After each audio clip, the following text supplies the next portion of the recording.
What's going on, everybody? Hope you are having a wonderful week so far. This week on the podcast, Alex Jukes, aka the owner of Jukebox PR and Tribes PR.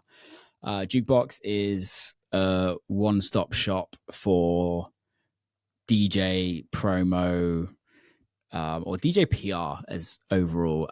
Tribes is a huge amount of Instagram, TikTok, social media pages that they either own or do deals with that post amazing content from artists to help promote them. What Alex does at Jukebox is unbelievable. He's been doing it for 16 years, so he has an absolute wealth of knowledge. I wanted to get him on the podcast to kind of give a bit of an insight of some music business, how artists can promote themselves in 2025, how they've grown artists from day one up to being superstar DJs, and how the industry has changed in the last 15 years, and what is to expect of 2025. So without further ado, Alex Jukes. Mr. Jukes, what's cooking, man? Yeah, all good. Yeah, nice to be on your podcast. Looking forward to having a chat. Have we actually met in person? I don't think so. I've seen you play a few times in Miami and a few clubs around the world. We've done some work together with, over the years, PR and releases and things like that. So yeah, I don't think we've actually met in person. I don't think we have. Great to meet you, man. Great to meet you. You too. So thanks for coming on. I am really interested in what you guys do at Jukebox PR. There's only like a few people that actually do really exciting things in music PR, in my opinion, nowadays. And you guys are one of them. So I kind of wanted to get you on and talk about what you guys do. I also want to talk about the landscape of the industry right now and kind of where you think it's going in the next few years as well, especially in the immediate future of 2025. But like before anybody because you're like behind the scenes of the music industry, like you're in the music business, for anybody who's listening that hasn't heard of what you do, can you give us a little bit of a suburb of what you do? Yeah. Okay. Yeah. My name's Alex Jukes. Basically, director of Jukebox PR. We're a PR company. Been running for the last 15 years now. Oh, actually, I think it's 16 coming up to. So yeah, quite a long time. We basically promote and do PR for over 150 festivals around the world. We work for like 30 to 40 different artists doing their releases, their radio promo, Spotify, and growing their artist profiles.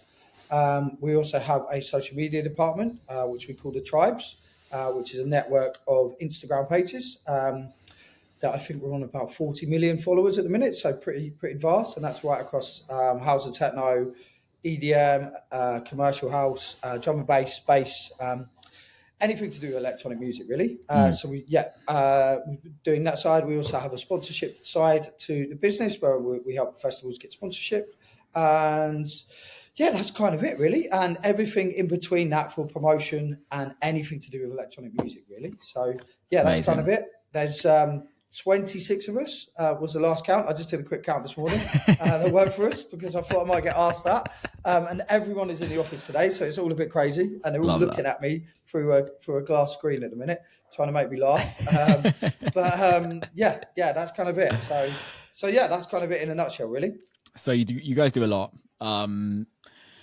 I guess the first real thing I want to get into is over the last 15 years that you've been in PR, how has it evolved into where we're at today? Oh, massively. I remember like the first time I worked for an artist, I think it was Mickey Slim, I think. I don't know if you remember him, yeah. Mickey Slim, worked for him. And he asked me to call up Mix Mag and DJ Mag. And I literally called him up and said, I've got this artist, he's got this release. And I managed to get him in. The magazine, they run a feature on it. And I was like, oh, this is easy. and they run it. I mean, Mickey was a great artist and he was doing great things at the time. So yeah, it was always used to ring up the media and used to like build relationships and do things like that. Now, obviously, everything's gone a lot more digital. Everything's email. And I mean, I speak to a lot of media via WhatsApp now, and it's sort of like building relationships. But like, yeah, I mean, it was all magazine led, which is there's barely any magazines now. I just saw that DJ Mag have gone 4 times a year. Mix Mag is just digital now, in the UK anyway. I know still around the world they have like Mix Mag Netherlands and Latin America and Spain and Italy. I think they still do print, but only special editions. So there's not many magazines left. So everything's kind of gone digital. And I think with the way social media has grown as well, it's kind of changed. Are people still reading articles? I think it's great for building an artist profile, building a brand about a festival. But what people are really looking at now are videos of DJs playing or hearing short snippets of songs on TikToks. Or it's kind of a massive. There's still a massive place for PR, but it's kind of timing that in with what's going on social media and really it's a whole marketing thing now. PR and marketing are very much like crossed over. And I was going to say trying that to get that right formula. Because it's like, how important is PR in an artist's career? At what point does an artist need PR throughout their career? Yeah, I think definitely when you've signed your first release. I think when you start to get on a few decent labels that people have heard of, I think that's when media are going to start to pay attention to you. I think some people tried too early, and then you just end up being on really small sites which don't really have any traction nowadays. Even though they're like really help the scene, the smaller sites, because they're the guys that like keep it going. But I think when you start getting your first releases, you start releasing on a few bigger labels. I think that's a good time to. I don't know. Of course, it also gives you a bit of validation. Like if you have an article on Mix Mag, you're more likely to get maybe picked up by a festival. So, well, if Mix Mag is writing about them, this DJ must be quite good, or this artist might be quite good. So, I think at the start of your career, I think when you kind of grow a little bit more, when you maybe have an album, I think is a really good touch point to do that, because an album is kind of like an artist's journey through where his sound is at, and there's normally a story behind the album and stuff like that. So you've got something to talk about. Sorry. I think sometimes people do too much PR, and there's like, if you haven't got a story to tell, then it's kind of what's the point? It's kind of like touch points. And then there's like, if you want to grow in different territories as well, if you're starting to get big in America, I think it's really key to do stuff there. Going on radio, going on podcasts, like the media landscape's changed from magazine to, going on podcasts like yourself and things like that, and tapping into different audiences. I think that's a really good time to do PR as well. And you've got to think all these media now have big social media. So like Mix Mag's on 1 million, DJ Mag's on 2 million, RA's on whatever, how many, 5 million or whatever. They have really big social media followings. So instead of the old way of like doing artist interviews, which who actually is going to read them all in depth, unless you're really, really into the artist, people just want to see, I don't know, not just short form content, but like content that's maybe filmed, or it's a little bit more interesting, a little bit more engaging. It's kind of where we're at in a minute type thing. Because I guess that's also the following question of like interesting content. It goes back to like that PR question is like, of course, if you have PR your whole career, like people are just going to be bored they're not going to write about you, right? Because you got nothing to tell. Yeah, that's it. But then it goes back to now is like, everyone can create content. Everyone has a unique selling point, but are you making the right content? Does that content perform? So it's like, how do you guys as a PR company drill that into artists and managers' heads that the content has to be right? And what's the process between that? Is it kind of a balancing act of like you guys working with a team and kind of creating that content, or is it vice versa? Yeah, it's a bit of everything really, because making content for your own audience, say to your own social media, is where that's your audience, they know you. It's going to be very different to say making it for like community channels like Techno Bible or Techno and Chill or Techno and House Music and things like that, because you're tapping into new audiences. So making content for your own channel will be a little bit more direct. People know what you like, and you can maybe post something of a tune, or you can speak directly to them. Where if you're wanting to grow your followers and like go into new audiences, then you kind of need to, like, I don't know, get good videos of like big drops, or try and create those viral moments, or when you're doing big shows, or doing like cool live streams and things like that. I think you have to like think very differently, and it's also very differently from the different platforms. So from Instagram to TikTok, that's very, very different. You can't just post the same video 20 TikTok pages because the algorithm just stops you. Where on Instagram, you can do that a little bit more. So it's all about getting lots of content. So a lot of the time we've started going to a lot of festivals and on tour with DJs and actually filming them and coming out with viral moments. We went on tour with Blondish in Brazil. And we did a few viral moments. She very much gets involved with the crowd anyway. So she'll be in the crowd, like having fun, or she'll be cheersing someone, or having a shot of tequila, or something like that. These are quite engagement moments that grab people's attention within the first 5 seconds, or 2 to 5 seconds of a video, which shows that DJ's fun as well while their tune is playing in the background. So we have like a PDF of like all the basic ideas. Here's what's hot at the minute, and the trends change literally every 2 months, every 3 months. It used to be from behind the DJ's head, like looking at the crowd, but like that's boring. Like I don't even know who that DJ is. I don't know what the back of his head looks like. So it's become a lot more front facing. So. And like you pan in on the DJ at the start, and then it turns around to seeing the amazing crowd or the festival and things like that. It's also things like videos don't really work in dark clubs; they kind of work in daytime and sunrise. So and it also depends what level you're at as well as a DJ. I wouldn't be put off just because you're not headlining festivals. Like anyone can make cool content. All you need is a small crowd. Like even like there's a lot of artists just do these intimate parties like in the middle of their back garden, it's saying they're like in the daytime, and they'll create there. They've got their friends around them. There's something cool. There's a wicked tune going off, and like you could create cool content around that. And that's like a viral moment. It's like anyone could do it. It doesn't have to be on a main stage at a festival. I think that's the thing. Is I think that must be a hard thing for new artists coming through. Is like they see all this content that's being thrown around the internet of like huge artists in front of tens of thousands of people, and that content's performing really well. And it's like that kind of feeling of how the fuck am I even going to get there? Because we're at day one, right? So so like for new artists that are kind of coming through, what do you think that content approach is?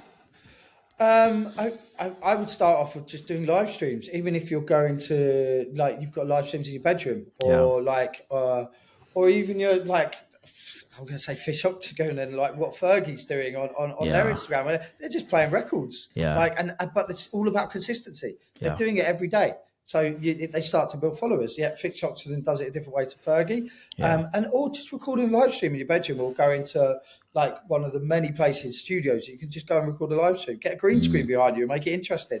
And just film yourself playing tunes, and then cut that up, and then just consistency and post. And then you'll start to like pick up a following, and you'll start to grow.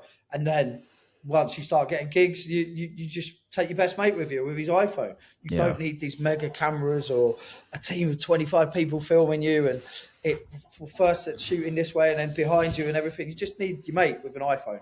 That is pretty much all you need. The rawer, the better, because people feel, I don't know, people want to feel like they could have filmed it when they're watching these videos as well. It's like that fan content is super, super important, and it feels like a moment rather than like a pre-set up moment, or it's like you're not being sold anything. It's like, and it's also about creating FOMO. The posts that perform the best on our channels are the ones that have literally just been shot literally a couple of hours ago, because people want to know what just happened in Costa Rica on New Year's Eve last night. I think another or something played in the desert. In the jungle or something. Or what's going on at Tulum in a minute with Afterlife. Everyone wants to see what the new visuals are and things like that. So it's trying to get content out as soon as it's happening, but then also just having consistency. Basically, that's the main thing. Because I think there's a two-prong aspect, right? Of like, if you're a starting artist, you actually just have to have content out there, and again, consistency. But then if you're a very well-established artist, it's how do you elevate what you are putting out there to give people FOMO? Yeah, definitely. It's just making sure you're filming at the right moments, making sure your booker is booking you the right set times as well, to try and get a few sunrises and things like that. And just filming as much content as possible. Not so the camera's in your face every 2 seconds, but filming the right ones, making sure the person who's with you filming knows all of your tunes and when the right drop is and things like that, and being engaging with the crowd as well. Each DJ is different. Some are super serious, some are a bit more fun. So it's just capturing those moments really, and like it doesn't have to be all pre-set up. It's just like it's just like grabbing those moments, those special moments, really, But I think and it's then trying to share them with your audience. I think that's the thing is if you're a serious DJ, which is fine, like there's a place and a moment for that, and some people are just like that as a human being. You can't tell somebody to be an extrovert if they're an introvert, right? Yeah. But I think it's also that's about having the right camera person. That okay, if you're a pretty boring DJ to look at, but everyone in the crowd is having the best time, well, you focus on the crowd. That's it. And that's it. And I think that's the thing is like having the right people around you that understand what is that selling point on social media. Yeah, definitely. Because everyone could be a cameraman, everyone could be a content everyone now capturer. with an iPhone, anyone can do that now. So but you still have to be good. Yeah. Right? It still has to look good. Over the last 15 years, obviously, since you've been doing Jukebox, 15, 16 years, club culture's changed massively. Club culture has turned into festival culture, into extreme, huge spaces of throwing parties. Why do you think that's changed? I don't know. A lot of governments are trying to build houses, especially in London, and the UK. So a lot of clubs are shutting down. There is nowhere to go clubbing. Well, there is. There's still a few places, but a lot of I can't remember the stats, but like 75%. Is that what it is now? Yeah. Oh wow. Since COVID, I think 75% of the clubs closed down in the UK.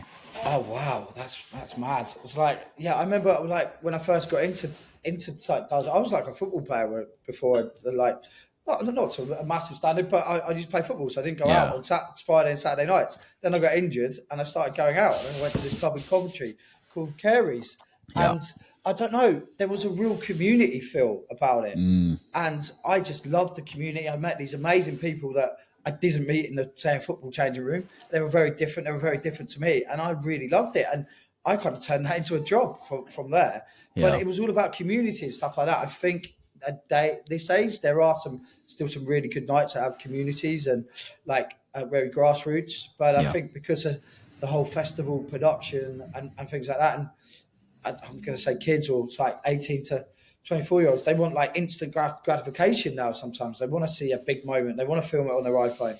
I think David Guetta came up with something the other day. I think I saw it. It was there's two jobs now. There's a DJ and then there's an entertainer, and they're two totally different roles. And I kind of think that's kind of helped shape where club culture is going at the minute. I don't think COVID helped as well.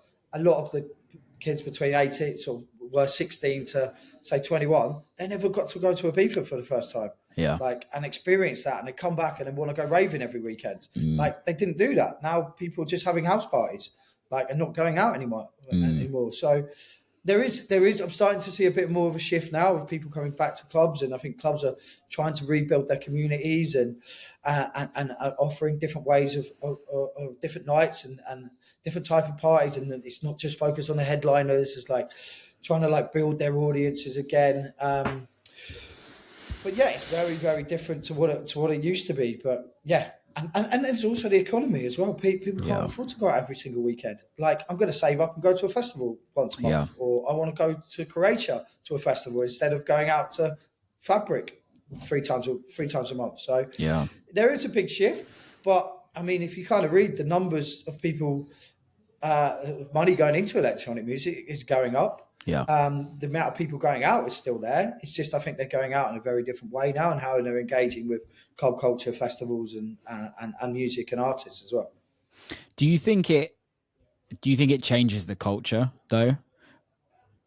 In a sense of like, and I'm not saying it's wrong, like it's better or worse, but like, in your opinion, does it create interesting culture the way it is now? I think it's very different. I think, and also different depending on the territory you're in.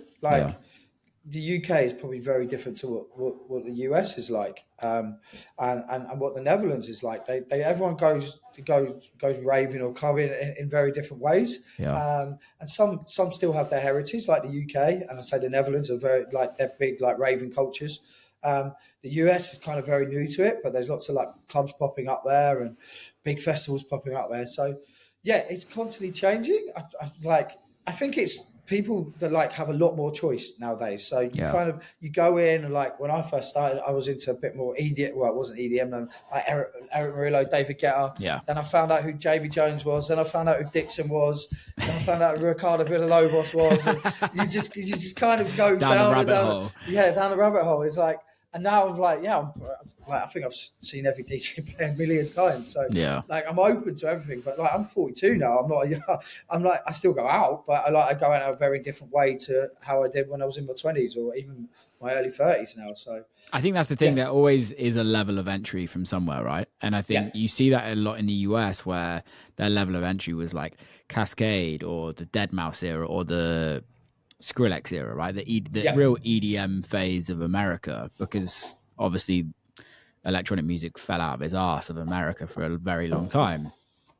But now people's of entry is kind of music or really hard techno, stuff like that. And I think it just changes. It's still, people are still being introduced to electronic music. It's just different level of entries. Whether that's a festival of 100,000 people, it's not the like sweaty rave club that it used to be. It's just very different now. Yeah, there's like a huge scene at the minute with this kind of harder TikTok techno, whatever you want to call it, lots of young kids are getting into that. So they're going like burst off all this energy that they've got. It's kind of, and like there's a couple of events in Amsterdam that are selling out like the Ajax Arena, which is just ridiculous for this sound. That's like 40,000 people. It's like, it's mad. So there's kind of loads of these new scenes popping up all over the world. So which I think is a positive thing. I think any introduction to electronic music is a positive. I think it's very easy to talk shit on it purely based on your opinion of what the music genre is doing, because at the end of the day, we're all allowed our opinions on the music, right? Is the TikTok techno my favorite genre? Absolutely not. But is it introducing somebody that may come and buy a ticket to my show in 5 years' time? 100%. Yeah, definitely. People go on that explanation that we spoke about. Yeah. You might get in at that entry point, but then you're going to go and look and discover more and find out what you want. And your music tastes change. Mine have massively changed over the last 15 years. Yeah. So yeah, definitely. No, I agree. Okay, let's talk about DJ promo. Yeah. DJ promo forever has been a massive thing for DJ career to grow. I personally think it's actually not as important as it used to be, in my opinion. And I'd like for you to kind of tell me different. Yeah, I mean, it's a service that we offer, so I still think it is important. I think a lot of DJs now have their pals as well, who they send music to, but I still think it is important for maybe up and coming DJs to get their to get into the hands of like top DJs and get their feedback. I think that's really important. And when you're building a record as well, I think like it used to be where people used to hand out records. Now it's obviously digital, and people like if you've got several big DJs playing it, that record's going to catch on, and then it's going to be big in the summer. So there's still a whole like promo timeline around that of getting it into the right hands, and then playing it for a couple of weeks, and then you give it more, then it goes into a radio campaign, and then it blows up over the summer. Like some tracks can take 3 to 6 months to build. So I do think getting it into the right DJs and tastemaker DJs playing it is only going to be better for a certain record. One, it's getting played to more audiences. Two, these are the best DJs in the world, so they've got like good opinions on records and stuff like that. I find radio and Spotify promo a lot more that's where you're going to get more traction, should we say?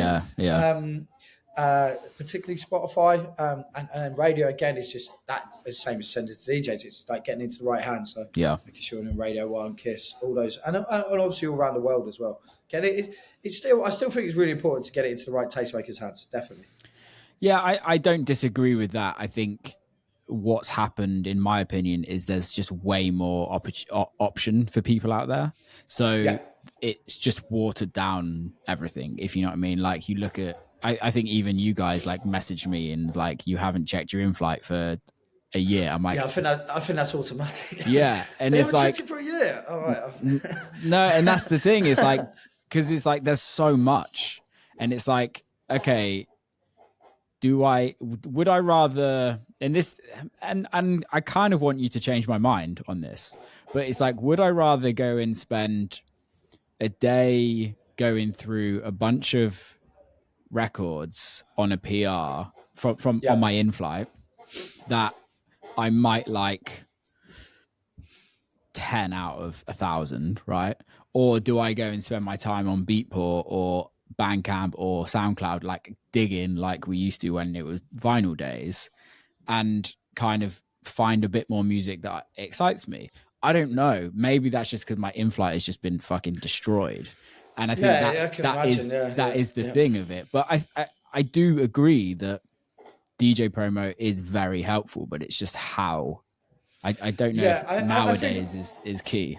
Yeah, I think you probably need to start a new email, and then what I would do is go and like find the labels that you like. Well, obviously you know the labels you like. Obviously you want to find new music as well, but like Mm, just ask the promo companies, can you only send me tracks from these labels and things like that. yeah, Yes, it might stop from like some really cool undiscovered music getting yeah, through, but at least then you know you're getting kind of quality over quantity. So you might only mm, get 6 or 7 a week or something yeah, like that, or and then you're getting them up front. Where on people it's already out and everyone's mm, playing it. And I suppose as part of being a DJ, you want to play fresh music. That obviously you're playing your own music as well, but it's like you want to play fresh music that not everyone else is playing. And yeah, it's getting on the right labels. Promo as well. Not all labels send out to everywhere anymore. They'll send no, to their select, so only those people are playing it as well. So I think it's and there's probably many DJs in your situation as well. Just get yeah. hammered by companies like me. And that's our job. That's what we have to do. That's what you But have to do, right? yeah, Yeah, but we also tailor campaigns for certain labels. We're like, right, this is only going to 12 DJs. It's only yeah. going to 15 DJs. So I would start a new email Mm. and hit up And I'll send it to you. yeah, just send it to me. Yeah, and then then we'll send you stuff. We can send you stuff that you're gonna like. But Yeah, like our label team of like we're saying this, like you don't need to send it to the whole 200, no, 500 list. Like go through and actually pick who do you think actually going to play that record. yeah, We need to save their inboxes as well because mm, a lot there's so many different promo companies and a lot just maybe don't take the time to go, is that DJ actually going to play that? Why don't I only send this to 20 instead of the whole list? That's what's clogging up people DJs inboxes a lot probably. So mm. yeah, get a new email. I think that's the key. That's my advice. I think that's the key, though, isn't it? Is working with a company like yourselves that actually it's their job to do that, and it's not just chucking it out, sending shit or chucking shit against the wall and seeing what sticks. Because I think that is realistically what you need to pay for, especially maybe even earlier on in your career as an artist. Of like, okay, I need to find a professional company that can get my music to the people that I need to get it to, because that's what they do. That's their job, right? Yeah, that's it. Yeah, And I think that's the issue is everyone has that email list of every artist, right? Like we all have that now. It used to be like the sacred black book of the music industry. Now everyone has it. everyone's had it. Yeah, it's about being tailored and making sure it's going to the right people and understanding who those artists are. And a lot of artists change their sound as well. They might be playing tech house one year, and they might have evolved their sound into something else. That's just the journey of how a DJ is as well. So it's like following those artists and seeing what they're playing and hearing what their last releases were, and if that kind of is going to fit in their sets and things like that. So yeah, I mean our team are pretty on point with that.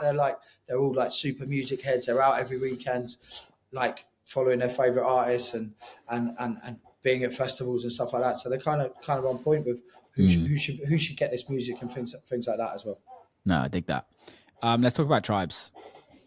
I don't know many other people or companies that have done what you've done with tribes.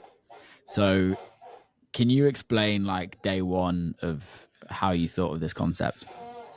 Yeah. I was using PR to promote festivals around the world, and like we were still getting the traction. I was still the articles are going out, but I was like, we're not really seeing any data. We're not seeing any ticket sales, or it was really hard to track.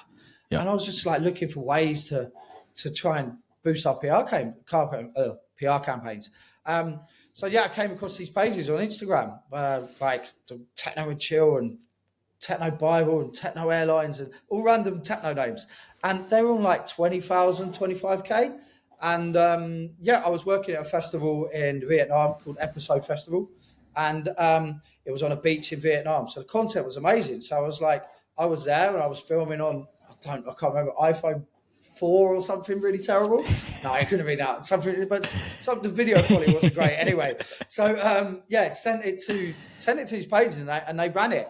And we started to see all this traction, and the episodes started to get loads and loads of followers from it. So we were like, right, I think we're onto something here. So I used it for another festival, and then another one, and we started to see the same thing. So we were like, I basically became best mates with all of these pages. There was around about maybe 15, 20 to begin with.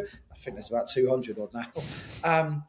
All very different and stuff like that. But yeah, built up their trust. A lot of them they're kids from all over the world, from the US to South America to Serbia to Australia, and they just love the music and they love sharing videos. They're not necessarily in the music industry, and they don't know how to do a deal, or they don't know how to speak to a certain DJ. They don't know how to like get in touch with someone or do that. So we kind of came in and like put a business together for it, formed this network, which was totally exclusive for the first couple of years, and all our kind of main pages are very much with us and they work with us. But now kind of there's so many pages now, so there's little other companies popping up and things like that. But our main pages are very loyal with us, and those pages are the most engaged on the internet because everyone literally follows them, from artists to industry to consumers. And it just grew and grew and grew. I think we have one page on 4.2 million now. We have like 6 pages over 2 million. So it's like 40 million across all of these. And they literally started with 20,000, 40,000 when I found them like 7 years ago.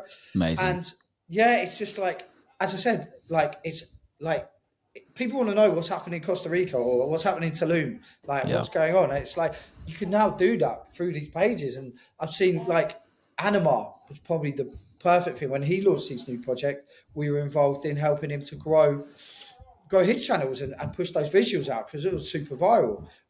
We've also been quite heavily involved in what kind of, we share all kind of music videos and they've gone super viral. And now they're like global superstars from it. But there's been many artists that we've helped to do that. But also festivals. It's like you've got videos from last year's festival. We'll push all them and then put the flyer at the end of it and push this year's flyer. It's become such a powerful tool now. As I said, we've got a team of like 15 just working on those, doing reports to engagement. That's the best thing. I have all the data on what artist does the best on this page, what artist does best in this territory. We have so much data.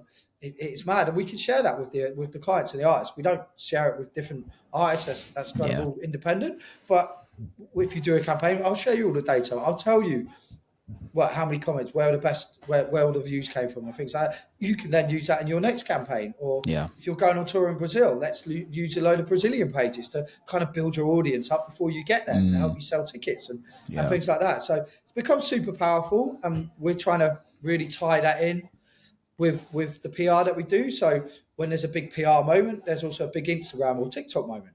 So it kind of come from that. And then we've moved in. Did you end up, sorry to butt in on that, did you end up buying any pages? Did you end up building any pages yourself? Like how did the company build from that? Yeah, well, so a lot of it we had like agreements with the pages of how we're going to work, and they're long-term agreements. I'm like pretty much really good friends or best mates with some of them. And I've been to loads of events around the world. We used to fly them to events. We still do fly them to events. We ended up buying 5 or 6 pages as well that we've grown ourselves, and we have a team here. We're literally just like ninjas, just posting every day and learning all the algorithm, which changes every 5 minutes, and learning what to do. So we've bought more. We're now moving outside of electronic music, so going into pop, So we're doing loads of pop records now. That's sick. We're doing we're doing a lot of kind of Afro. We're doing loads of R&B and hip hop. I just went to a festival in Saudi Arabia it's called Middle Beast, and Eminem was playing. So we basically took over all these Eminem pages, and we basically sent them the content. They went super viral. Yeah. Like there was like 5 million views across them within 24 hours. So it's like we're really tapping into these different networks now, and then helping festivals like get it out there. Yes, it's important to post before, but actually where we see the most amount of followers gained is actually afterwards. I agree. Because everyone's a kicker and they go, right, I want to follow that because I want to go next year type thing. And also there's so many people, sorry to butt in, there's so many people that go to the event that don't actually follow the artist. So it's out of a festival that's got 100,000 people, not 100,000 people follows the headliner. But now they see the content. Oh shit, I was there. Let's follow. Yeah, it's so. Yeah, that is exactly it. That's it. People want to see memories as well, or they weren't there and they want to go. Or a lot of people discovering artists that like, or new records, or and things like that. A lot of careers have blown up because of it.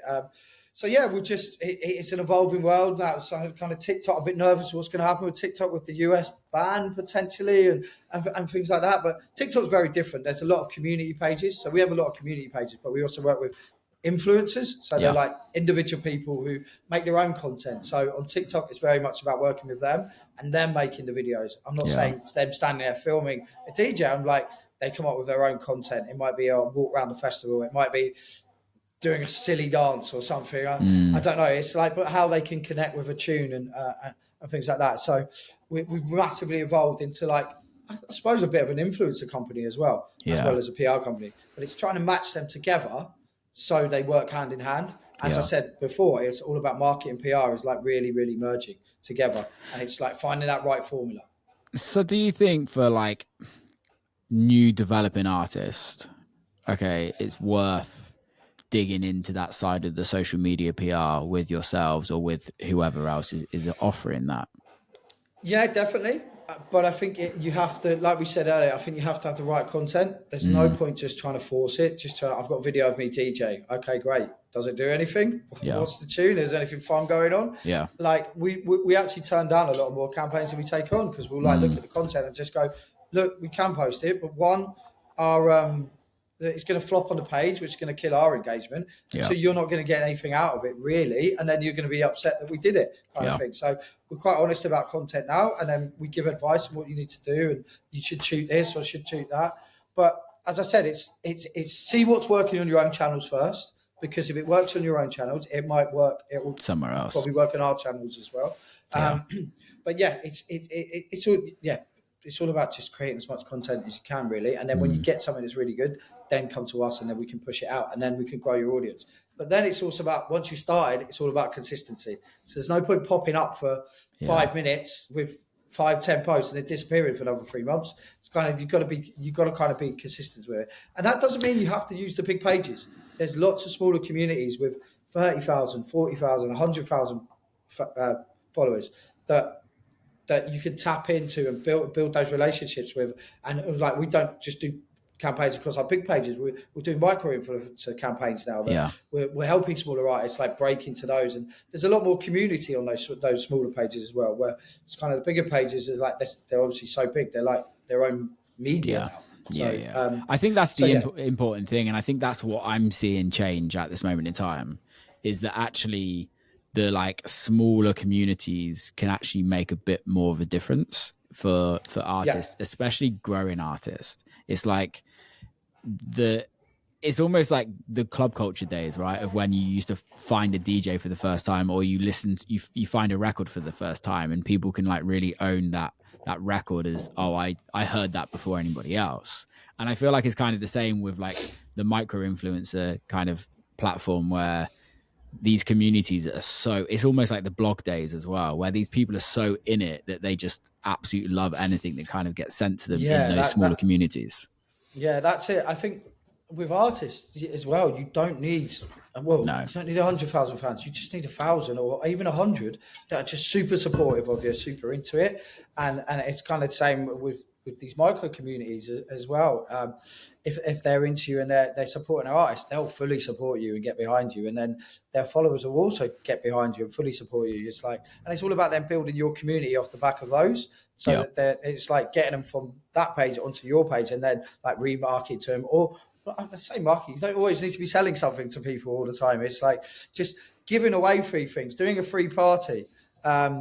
Like I'm sure you did like a crazy party in like an arcade, didn't you? Not too long ago. So it's like giving back to your fans and doing stuff like that. But you could only go if you're part of your community type thing. So it's like doing like cool stuff like that, which really, really like helps you build that core community of those core fans, which as you get bigger is going to kind of, they're the ones that share everything. They're the ones that bring their friends in. They're the ones that push, oh, Will Clarke's got a gig in New York. We all need to go type thing. That's kind of, building those super fans. Okay, so let's talk about super fans. Super fans are what I think everybody wants, right? I think it's actually going that way more and more. You look at like the Fred Agains, you look at the kind of music, you look at like the Animas, obviously they're on another level. But I think especially what Fred did, it felt very community focused. How does somebody at an early age of their career, or even let's say for instance myself, right, where I'm at, where I'm very fortunate that I have a successful career in touring, but like, okay, the noise of social media is pretty noisy out there. How can you make an impact and build a community as a new artist, as a established artist? Yeah, I think it's kind of like giving back a little bit, and as I said, finding those 5-10 people. It doesn't have to start with 100 people. Find 5 or 10 people. Find a little rave in your local pub or in your garage or something like that. Like build that community from there, and like, or even give away some of your music for free that people like, and like let them be part of it, or build those little fan bases, or like give them extra, like at your shows, give them like special like meet and greets depending on how big you are and things like that, or like here's a couple of free drink vouchers, or like getting a part of your promo team. Like how I got into music, I was part of a club promo team. I kind of fell in love with that and I supported that club. But you can do that as an artist now. It doesn't have to be just all online. It can actually be physical as well, where like people having a real experiences as well, and like being as close as you can to those fans from the early age. And if you keep that same mantra as you grow up, then that will only get bigger and bigger, and you'll still have those kind of core fans supporting you in that way. What artists do you think do that the best at this moment in time? I don't really know. It's really hard, isn't it? Yeah, it's really hard. There's so many people doing so many different things, and it's so hard to stay on top. There's so much going on all the time. I can't keep up things. But I mean, you sure have. You mentioned Fred again. Amazing what he kind of did with that kind of community thing, and even the way he posted, like it just feels very natural. And the WhatsApp, I don't know whether that was a part of a whole marketing play. We'll find out in a few years or whatever. But I don't know. There's a lot of really good record labels that are built around community. I love how BB and Solid Grooves, like they came from like just doing raves in London, like really small community, and then they built like a DJ family. And then they just got bigger and bigger and bigger. And that, some people think that happened like instantly. Like they were building for 10 years before anything happened with them. And now BB's like superstar, like, and he brought his crew with him and things like that. So there's loads of other smaller labels that's happened to. I just can't think of any off the top of my head, but it's like it is all going on. So I think it more so feels like it's more artist driven than label driven nowadays. I think there used to be the label tribes that would kill it in that sense of like, if you look at Hot Creations, what they did back in the day. Yeah, they were another one I was going to mention. Like Fuse in London, BB's crew, even Dirty Bird, Defected. Defected is slightly different, and Juna Beats. But I feel like now it's kind of becoming, because everything's way more artist focused, I feel like it's more artists that can do that they don't need the label to do that for them. I think it's more so about, you can literally DM anyone. If something's been to show, you can DM access the access into anyone or even just fans just DMing artists and things like that. It's just that everyone's accessible always now. So it is very different. That's the thing. It's quite hard to predict where things are going to go. But I really do think everything's going to be really community based. It's not trying to get a million fans. It's like really, really focus on those core fans of who they are and building those networks. And then when you go to different territories, try and like engage with new fans by posting on social media or I don't know, when you're in where like a little city, just do a little pop up in a kebab shop or a baker's or something like that, or even just like going to the pub. So I'm in. I don't know. I'm in Rio de Janeiro tonight. We're going. We're going to meet in this bar. Like the day before your show, and just like any of your fans that are there, come and meet and like just hang out with people. I think that's the thing. I think it's all good and like I think it's very easy. And I've had a few conversations with artists and promoters over the Christmas period, and I think that's where it's going, where it needs to go. Is that it's not about. It doesn't have to be about the music. It's like it's about you as an individual or you as a brand or whatever you want to class yourself as, because I think people actually want to interact with you more, and you're going to get the people that buy into you as a human being, and people that buy into you as a human being is more valuable than people that listen to your music to a certain extent, because those people that know you as a human being will come to everything and buy everything and do that. Yeah, that's it. Definitely. It's going to be an interesting year. What do you guys have planned at Jukebox and Tribes to kind of look into 2025? We're working on a lot of new festivals kind of all around the world. From Europe to South America to America. I think there's going to be a lot of changes in Ibiza this year. I'm hearing lots of rumours coming out of Ibiza. New super clubs opening. So, I think there's going to be a lot of changes this year. Ibiza's changed a lot since I first started going, or when you first started going. It's like very different. So it's going to be interesting to see how those audiences are this year, and like, can the kids still afford to go to clubs and things like that. And again, like touching back on club culture, like what's club culture going to be like? How are people going to bring back their audiences? We're doing a kind of campaign with Ministry of Sound at the minute, which is they've taken it back to the 90s. They've set all their prices like at the bar to 90s, and they're like trying to bring back that community culture and things like that. Fabric have been great at doing all those type of community stuff in London. And it's going to be, I don't know. It's exciting times, I think. I think more and more people are getting into the music. As we said, lots of different styles of music now all over the globe. Lots of people traveling. That's the exciting thing. That's what always excited me about like electronic music. Like I think I've been to like 250 festivals or something all around the world, probably twice. Like from Vietnam to Costa Rica to Australia, and it's just when you go there, you like get to experience like everyone's into this scene. Like everyone loves this music, whether it's EDM or it's hard techno or it's just normal house and techno. Everyone's really into it, and that's getting bigger and bigger and bigger. So it's just how we keep hold of like the core of what it was all about at the beginning. And I think that's like a job of some of the upcoming artists and their crews, and like just trying to keep the core values of what it was all about. And it's not just this money driven like industry that kind of about massive festivals, massive production, which and people with their iPhones, even though I need your iPhone footage, it's like it needs to be shot in the right way. So I'm like, am I anti your iPhone or am I anti not? I was just about to ask you the same question. I was like, after all of this shit that's going on about is having your phone up at a gig, obviously you guys, you run a business based on that. But what's your actual thoughts on it? I think people need to like me personally. I do it for as a job where I have to do it, but I won't stand in the middle of the dance floor to do it. Like when I'm there enjoying it, I might if there's a moment like I'll bring my phone out, take it. I went to a night called Crash the other day in London. It was like over like sort of 25s to 40-year-olds. Like I saw like 2 phones out. It was mad, and they didn't really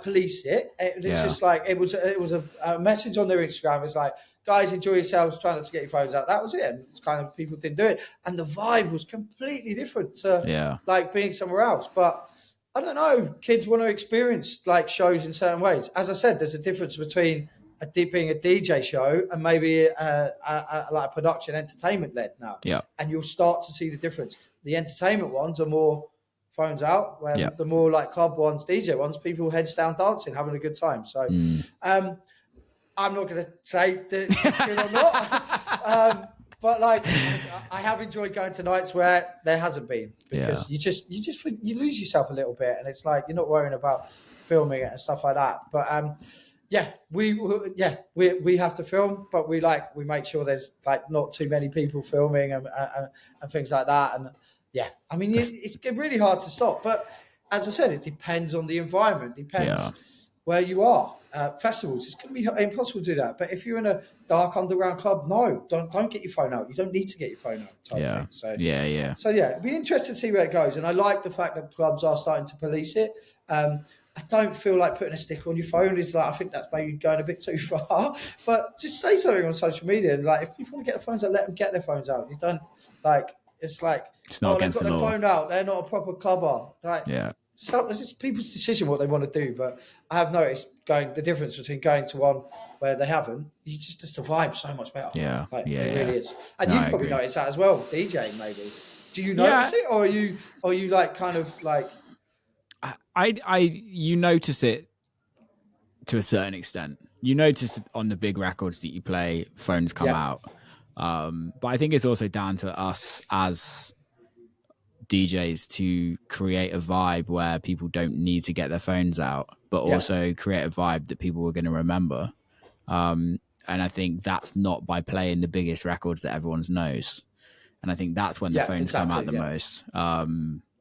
It's completely. I suppose it depends on your environment as well. If you're playing main stage of a festival, it's going to be very different, because you've probably got audiences who don't know who you are. Where if you're playing a club show, that's going to be like your core audience who they're coming there to see you type thing.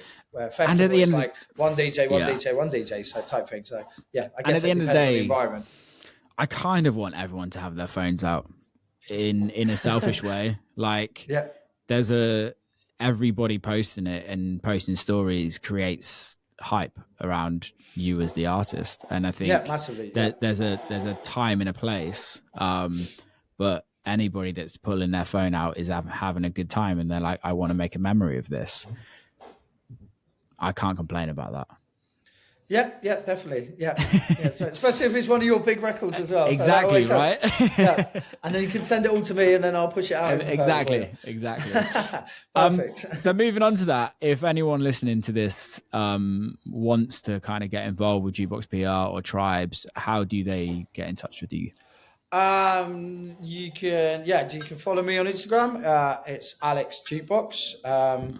Just started a new account, which I'm kind of like, I'm like moving a lot into doing like personal branding and like within the industry, not just for DJs now. We're trying to help people within like jobs involved like within music, from bookers to artist liaisons to club owners and stuff like that. So doing a lot of stuff there. So cool. Hit me up on that, or go to at Jukebox PR Instagram, or find me on LinkedIn. But I'm open to chat to anyone and everyone, really. From a new artist who just wants some advice to a superstar who wants to keep pushing their content.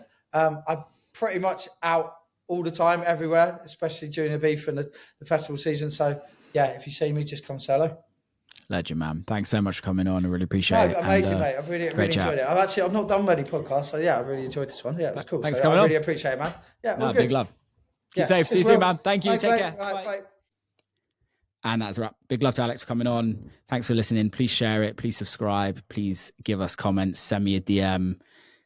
Tell me if you like it. Tell me who else you want to be on the podcast. Much love. Till next time, people. Big love.